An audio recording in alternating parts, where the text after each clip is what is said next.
Welcome to the Entrepreneur Gene. I'm your host, Laurie Barkman.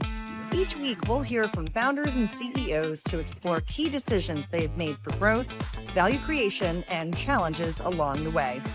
This show is sponsored by the Business Transition Sherpa, offering entrepreneur advisory services from transition to transaction.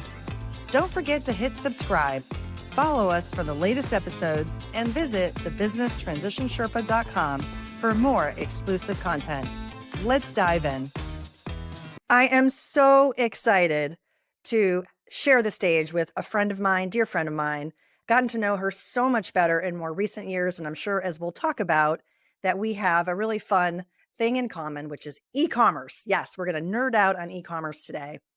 She is a serial entrepreneur who has skillfully sold 2 businesses. She's a board member for a nonprofit that she really cares about, which is Pittsburgh Arts and Lectures. She's a consultant providing guidance to business owners to generate healthy, profitable businesses. Please welcome my friend and professional EOS implementer at EOS Worldwide, Pallavi Golla. Welcome. Thanks for having me, Laurie. I am super excited to be with you. There's so much we need to talk about, but right out of the gates, I want to talk about the entrepreneurial gene. Is there an entrepreneurial gene, and what does it mean to you?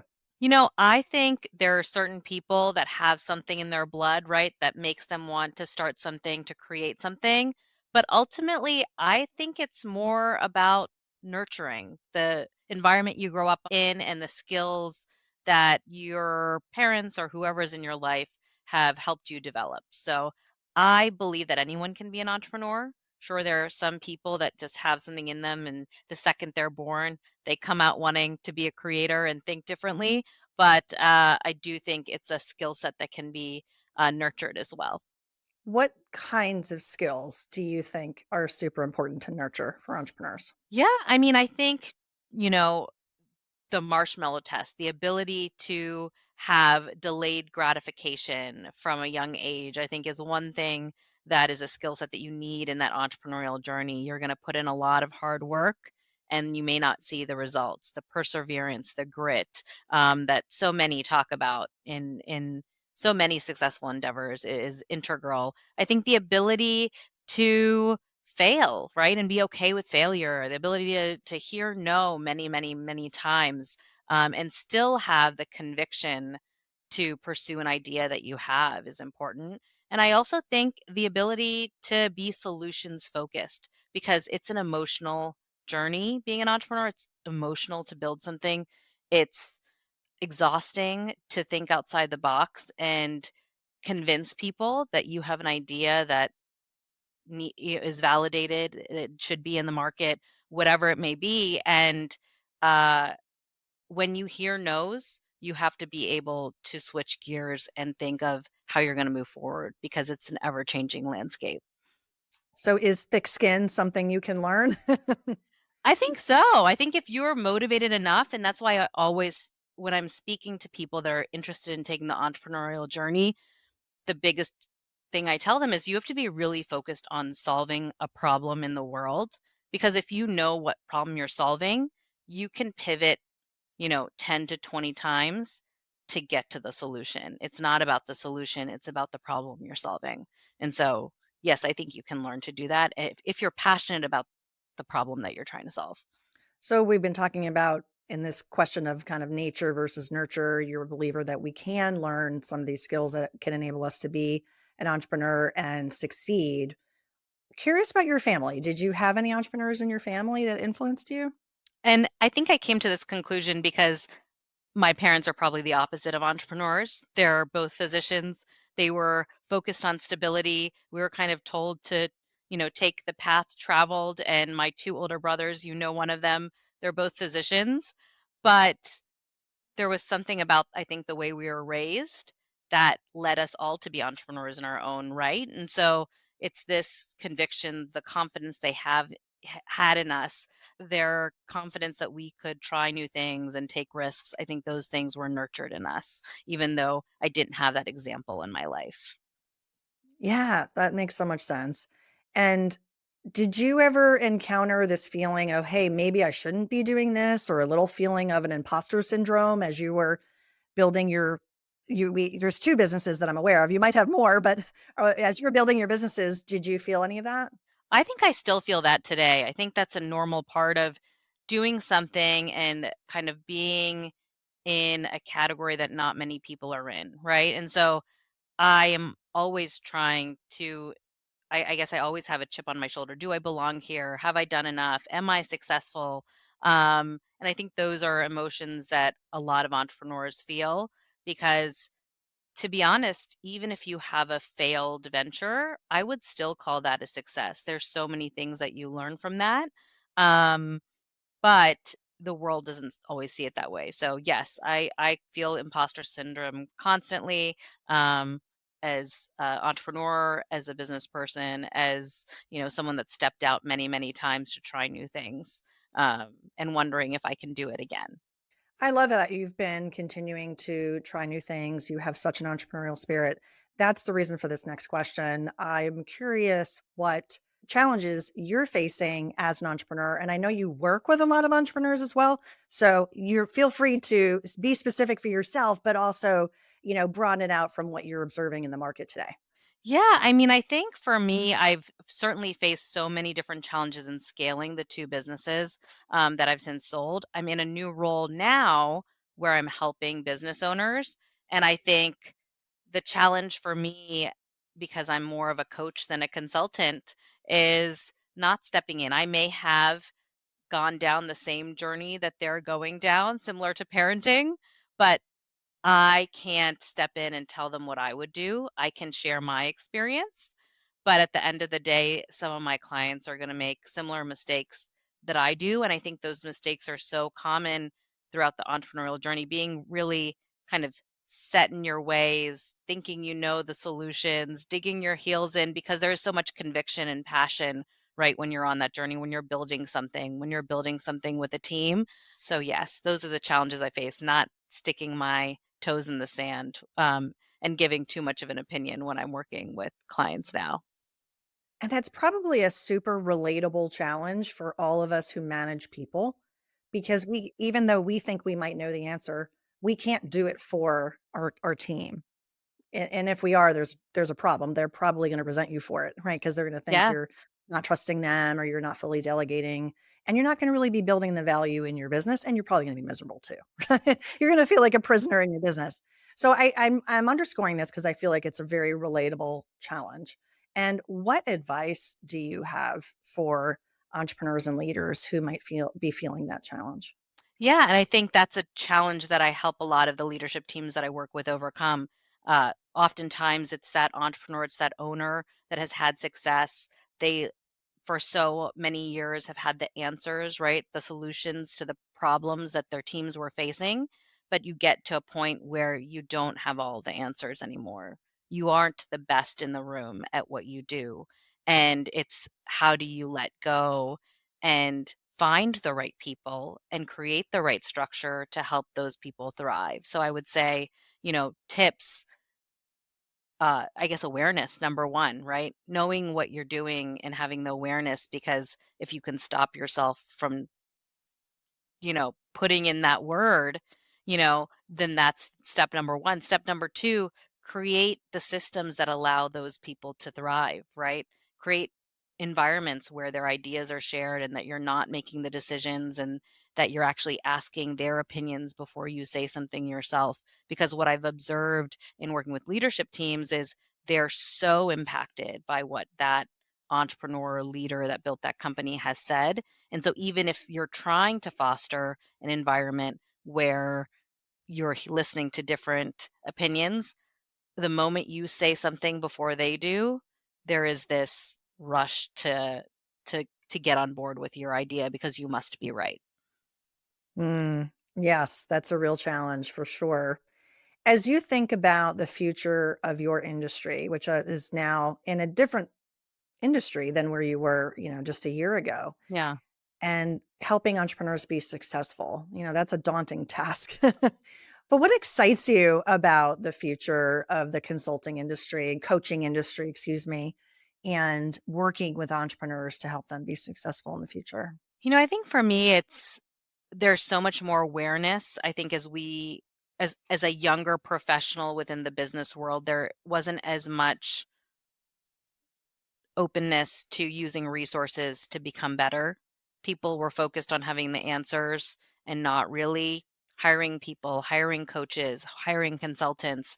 And I am really impressed with, as I navigate this new industry and this new business, how many fractional experts you can hire, which really improves your chances of success. So before you had to wait to get a CFO or a HR consultant. And I think the ability, and I've seen the transformation in this industry to help small to medium sized businesses at an enterprise level. I think that's really exciting because it opens up the door to new possibilities and for new kind of exponential ways to grow by taking some things off the table. Yeah, it's so interesting, right? If you had to hire the team of people that you can assemble on a partial basis, if you had to pay full-time salaries and benefits, it's cost prohibitive. You can't get access to that talent and that knowledge and that experience. But now there's so many different people available to you, resources available. I know for me, that's something that I enjoy is I'm bringing a whole other lens to the table, but they don't need to hire me full time, right? But they Yeah. can get a piece of the framework, the process. And I know that's the same with you. So I want to switch gears a little bit. We've spent a lot of time learning from you, which I really appreciate. And now I want to switch gears and learn more about you. So tell us, what is the Pallavi origin story? Yeah, born and raised in Pittsburgh, in the North Hills, and went to school in New York. I spent the early part of my career working on Wall Street at distressed credit hedge funds. Was really intellectually stimulated by that career, really taking activist positions within companies, mainly in the retail and manufacturing space. A lot of gaming, and I worked in both New York and LA, which I think gives you a lot of perspective living in different places. But I slowly started to realize that instead of being an advisor to these leadership teams, I wanted to build something on my own. I wanted to be in the operations of the business. So I went back to business school, started my first company while I was in business school. It was within the wine industry. We were connecting small wineries across the West Coast to new millennial drinkers at the time that were just turning 21. That was in 2010. And really connecting a need, right? Small wineries needed to kind of connect with a new consumer set. This new group of consumers, millennials, thought wine was this kind of old guy beverage, and they were interested in supporting smaller producers. Craft beer was exploding. And so I was able to take advantage of two different groups that needed something and connect them. When I graduated, I sold that business to my biggest competitor, who is venture funded, serial entrepreneurs. What a great learning ground for me as an entrepreneur to see a team that had done it a little bit better and faster than I had. And I came on board as employee number 8 there while that organization grew to over 100 people within 18 months, raising over $40 million in venture funding. And it was time to move back to Pittsburgh at that moment because it wasn't my own, and I felt like I had learned the lessons. And I started my second venture once I moved back to Pittsburgh.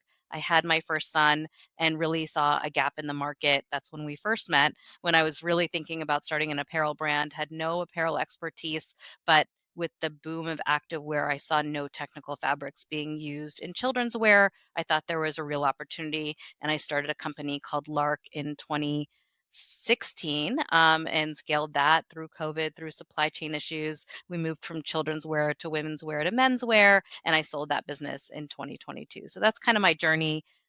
There is, it sounds great on paper, but as you know, Lori, that journey has so many ups and downs. It is a rocky roller coaster of a road.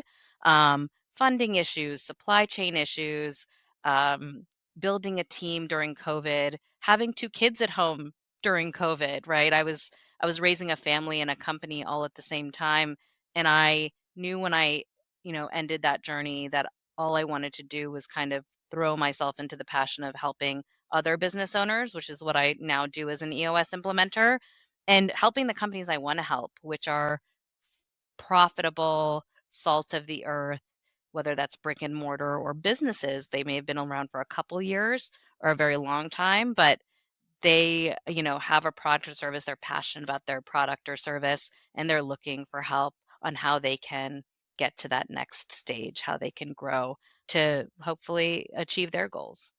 I could go on for probably an hour just ask you about those 2 businesses getting sold, and maybe we'll shift that conversation to my other sister podcast, Succession Stories. We'll have you come on there, and we'll go deep on the building and selling side and what made you successful. In the spirit of today's conversation, though, I do wanna kinda bring it back to the entrepreneurial gene, and you mentioned in the introduction, kind of, when I was asking you about the entrepreneurial gene, you mentioned the marshmallow test. And I want to ask you to share what is the marshmallow test? And as you think about your entrepreneurial career, would you have passed that test early on or not? So I learned about the marshmallow test in business school. It was kind of an organizational behavior class. And I think it was a Stanford study done in, I want to say the 70s. And it was actually a statistically significant study where they followed kids and did this test, put them in a room, gave them a marshmallow and said, hey, there's going to be something even better at the end of 5 minutes if you can just not eat this for 5 minutes. So there were some kids that didn't eat it. There were some kids that did eat it. I welcome anyone to watch the videos of that test because they're really cute. But then they followed these children throughout their lives and said, is there a correlation between understanding delayed gratification from an early age and your ability to be successful, whatever success looks like? And it turns out that there was a really strong correlation between the children who could not eat the marshmallow for those 5 minutes and what they were able to achieve later on. Would I have been able to succeed at that test? I think so. I was actually a totally different child, and maybe that's why I believe so much in the nurture philosophy. I was quiet, I was reserved. I listened to instructions. I wasn't trying to be creative. I was just kind of by the books, and someone told me to do something, and I did it. So I do think I would have passed the test. But I think also, very frankly speaking, coming from an immigrant family, there's a lot of lessons in their journey and what they taught us about how to work hard for something when you don't know what the outcome will be. And so yes, absolutely. That's a little bit about the marshmallow test and maybe my fascination with it. Whether my children can pass it now, I guess I haven't tried it, but I need to. That would be cool just to kind of see how different family members react differently to that test. I'm glad I asked you because I'm familiar with another marshmallow test. Oh. So just to share with the audience and kind of putting it out there, it was something that we used when I was a CEO and we were doing team building. Hmm. And the marshmallow test that we found, you were given certain supplies. You were given one marshmallow or a certain number of marshmallows. You were given raw spaghetti, Hmm. paper clips, and that's about it. And you break into teams, and you're told as a team, this is your assignment. You need to make a standing object that can literally stand on its own for a minute, and we're going to time you. So whoever, if you make the tallest object, but it falls down in 2 seconds, then you're probably not going to win the prize. But if you make it the next tallest object, and it stands up for a minute, then you got a really good shot at winning the prize. Oh, And when adults do this, they really struggle sometimes. When children do this, they nail it. huh. Interesting. I had never heard that version, so I'm Yes. glad you shared it with me. Yes, it's kind of in a similar idea of like, well, how do you react to something when you get, so it's obviously individual versus team, but similar, kind of similar notion. So yeah, so team building all around. Yeah. Um, Question for you also, as you think back to the younger you, the early entrepreneur, what advice would you give yourself as you go back in time and talk to that earlier entrepreneur? I think as someone that has always been very type A, very goal focused, I tell myself to enjoy the journey a little bit more. That's hard to do at the time, but even with this new venture that I've started, I've been able to really embrace the journey. What can I do better? How can I live in the now and really just add value to who I am now while becoming a better person? I think for the early part of my career, I was very metrics focused and driven towards a result instead of enjoying what I've been learning the whole time. Not as reflective. That's beautiful. There's a poem called Ithaca. Anyone wants to read it, Ithaka, so the Greek Ithaca. It's all about enjoying the journey. So that's a Mhm. little um, extra reading. You get bonus points if you find that poem. So, Pallavi, I know you're a busy person. You do lots of things to help your clients, and you're growing in your career and your new venture. What do you do outside of work that you're passionate about? Yeah, I've recently refound tennis. So whenever I was in the trenches building my company, I found that I had very little self-care or time for self-care. So I was like, I need to carve out time in my calendar. This is, you know, time that I don't book anything. And so I play tennis once a week in a clinic. I love skiing. I love traveling with my family because when we moved back to Pittsburgh and started a family, gosh, I said a priority for me was to make sure that my kids experienced different things and a different worldview because I think that can really that's a nurturing part that I want to provide to them, providing them with a view that's not something that they always see every day. So traveling. Yeah. We also talked off air, kind of along those lines, about being a better parent and the lessons from being a better leader. Mhm. Um, what do you think about that? I think there are so many parallels to parenting and leadership. And to be honest, I've often found that sometimes I'm a better leader in the professional world than I am at home. And I kind of dig back into I want a lot of control. I want them to do the things that I want them to do because I care so deeply about obviously the outcome of my children, where they're going, their actions.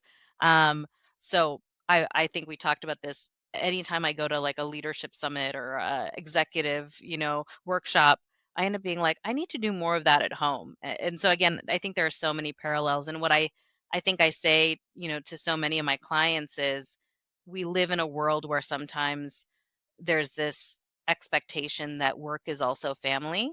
I'm of the mindset that you do need to be a parental figure. You need to be someone they look up to. You need to be a guiding force, but you don't necessarily need to be family or friends with the folks that you lead. There is a line there. But I certainly think I could be a better leader as a parent to my kids, and that's a journey that I think is ongoing. How do I become better to them and become more of a guiding figure than a dictator? No, I'm just kidding.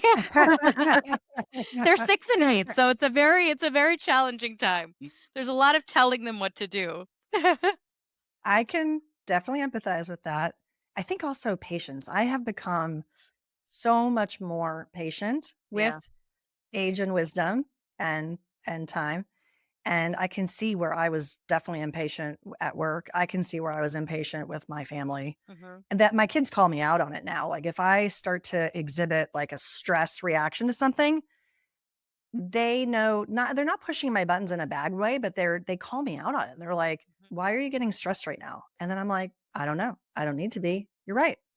Yeah, and I think even when the transfer of what you're doing at work and how it bleeds into what happens at home. My kids can tell when I'm like stressed or I have a big project or something because it all bleeds into my family life. And I think one of my goals is to separate the two, to be able to step back and give myself some perspective. I think that's a journey I'm always on as someone that's very focused on work at times. Yeah. Yeah. Pallavi, you're a super connector. And I know that Um, people are going to want to follow up with you and learn how to do amazing things by working with you. What's a good way to connect? Yeah, LinkedIn would be great. Pallavi, Pallavi, Golla, Golla. And find me on LinkedIn. You can probably get in touch and contact me through messages. And I love interacting with new people for sure. Awesome. And if you do reach out to Pallavi, please let her know that you heard her episode on the Entrepreneur Gene. That really means a lot to both of us. So, Pallavi, it's now time to close things out. I want to thank you so much for being on the show. I really appreciate all the connections that you help garner for professional women in the city that we live in, our dear Pittsburgh, and beyond. You're doing amazing things. So, again, thank you so much for coming on the Entrepreneur Gene. Thank you so much for having me. This was a lot of fun. And to the audience, if you learned something today, you laughed, tell someone about this podcast. go to your podcast player and go ahead and smash 5 stars. Why not? Give this show a 5-star review. We would really, really appreciate it. It helps our show so, so much. And subscribe and make sure you get all the episodes in your inbox. Go to our website and sign up for our newsletter at thebusinesstransitionsherpa.com. Thank you again to Pallavi for coming on the show. And this has been another exciting episode of The Entrepreneur Gene. We'll see you next time. Hey, that's a wrap. This show is sponsored by the Business Transition Sherpa, working with entrepreneurs who want to escape feeling like a prisoner in their own business and to eventually let go flawlessly. If you loved today's episode, be sure to subscribe to the podcast. And if you want to help support the Entrepreneur Gene, I'd encourage you to leave a rating and review. Ratings and reviews truly help our show grow and get in front of more entrepreneurs just like you. If you do leave a rating and review, we'll be so happy. Take a screenshot of it, send it to my email, Laurie@btsherpa.com, and we'll send you a free digital copy of my book, The Business Transition Handbook. And we'll also enter you to win one of our monthly swag boxes.